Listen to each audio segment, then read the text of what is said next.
Soni mathematics में स्वागत है। मैं राजेश सर आज आपको विज्ञान पढ़ाने जा रहे हैं, साइंस। नया साल प्रारंभ हो चुका है। आप लोग अधिक से अधिक वीडियो को लाइक एवं शेयर करें एवं चैनल को सब्सक्राइब कर लें। इस चैनल पर क्लास 10th, 9th और 8th का मैथ और साइंस पढ़ाई जाएगी। एकदम शुरू से हम लोग स्टार्ट करेंगे। जनरल साइंस के अंतर्गत आज हम विज्ञान और उनकी सभी शाखाओं के बारे में विस्तार से पढ़ेंगे। विज्ञान और उनके सभी शाखाओं के बारे में विस्तार से पढ़ेंगे। तो सबसे पहले समझते हैं विज्ञान किसे कहते हैं। विज्ञान किसी भी वस्तु या पदार्थ के बारे में जो हमें विशेष ज्ञान की प्राप्ति होती है उसे विज्ञान कहते हैं। किसी भी पदार्थ हो, किसी भी वस्तु हो, उसके बारे में हमें विशेष ज्ञान की जो प्राप्ति होती है उसे ही हम विज्ञान कहते हैं। अर्थात किसी भी पदार्थ में या किसी वस्तु के बारे में सावधानी पूर्वक और क्रमबद्ध तरीके से किए गए प्रयोगों और प्रेक्षणों से प्राप्त ज्ञान को विज्ञान कहते हैं। देखिए, सावधानी पूर्वक किए गए प्रयोगों और प्रेक्षणों से प्राप्त ज्ञान को विज्ञान कहते हैं। सावधानी पूर्वक किए गए प्रयोगों और प्रेक्षणों से प्राप्त ज्ञान को विज्ञान कहते हैं। विज्ञान की मुख्य दो शाखाएं हैं।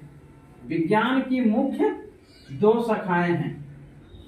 विज्ञान की मुख्य दो शाखाएं हैं, भौतिक विज्ञान अर्थात फिजिकल साइंस तथा जीव विज्ञान अर्थात बायोलॉजी या लाइफ साइंस। और भौतिक विज्ञान किसे कहते हैं? ज्ञान की वह शाखा जिसमें निर्जीव पदार्थों के बारे में अध्ययन किया जाता है उसे भौतिक विज्ञान कहते हैं।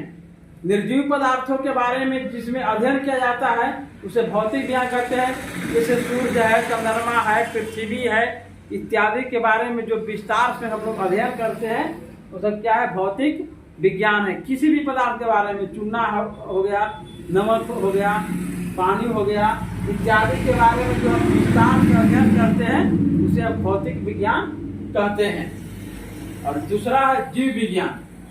विज्ञान की वह शाखा जिसमें सजीव पदार्थों अर्थात पेड़ पौधे और जीव जंतु के बारे में अध्ययन किया जाता है उसे जीव विज्ञान कहते हैं। सजीव पदार्थ के बारे में जिसमें अध्ययन करते हैं उसे हम जीव विज्ञान कहते हैं। जैसे पेड़ पौधा हो गया, वनस्पति, और जीव जंतु मनुष्य है, जानवर है इत्यादि के बारे में जो भी अध्ययन किया जाता है सब हो गया जीव विज्ञान में। और भौतिक विज्ञान के भी दो शाखाएं हैं।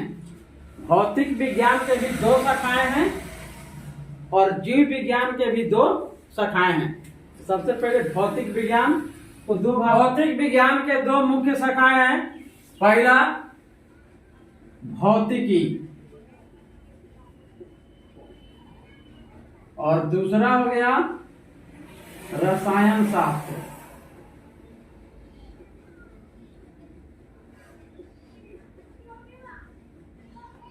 अर्थात केमिस्ट्री।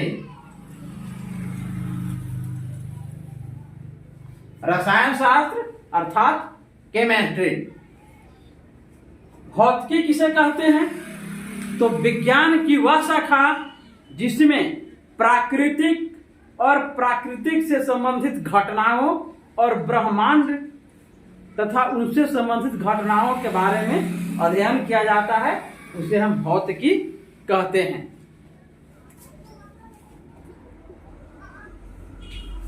विज्ञान की वह शाखा जिसमें प्राकृतिक तथा ब्रह्मांड के बारे में एवं प्राकृतिक की घटनाओं के बारे में अध्ययन किया जाता है उसे हम भौतिकी कहते हैं।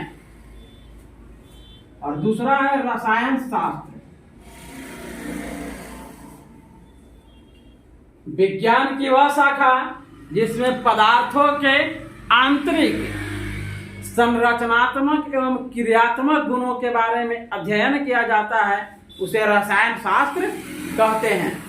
रसायन शास्त्र में पदार्थ के अंदर की उसका क्या गुण है, किस तरह का वह रिएक्शन करता है, किस तरह का वह क्रिया करती है, इसके बारे में अध्ययन किया जाता है। इसके बाद है जीव विज्ञान। जीव विज्ञान के भी दो शाखाएं हैं। जीव विज्ञान की दो शाखाएं हैं। जीव विज्ञान के दो मुख्य शाखाएं हैं। पहला है प्राणी विज्ञान या जंतु विज्ञान, जिसको इंग्लिश में जूलॉजी कहते हैं, और दूसरा हो गया वनस्पति विज्ञान, जिसे हम बॉटनी बोलते हैं इंग्लिश में। तो प्राणी विज्ञान किसे कहते हैं? तो विज्ञान की वह शाखा जिसमें सिर्फ जीव जंतु के बारे में अध्ययन किया जाता है, उसे हम प्राणी विज्ञान कहते हैं।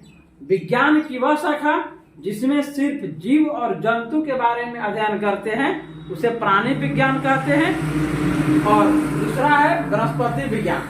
तो विज्ञान की वह शाखा जिसमें पेड़ पौधे के बारे में अध्ययन किया जाता है, उसे हम वनस्पति विज्ञान कहते हैं या बॉटनी कहते हैं।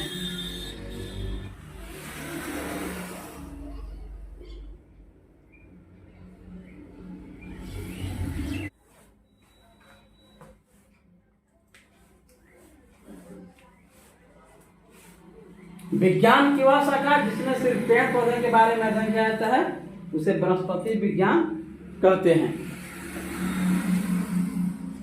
विज्ञान का ये मुख्य 4 शाखाएं हैं। इसके अलावा भी विज्ञान के अनेक शाखाएं हैं, और विज्ञान के बारे में विस्तृत अध्ययन करने के लिए इस चैनल को सब्सक्राइब कर लें। नेक्स्ट वीडियो आएंगे क्लास बाय क्लास 8, 9 और 10 का अलग अलग क्लास का साइंस पढ़ाएंगे, और मैथ भी इसके साथ साथ चलेगा। क्लास 10th का मैथ 8 और 9 तीनों क्लास का मैथ और साइंस इस चैनल पर आपको मिलेंगे।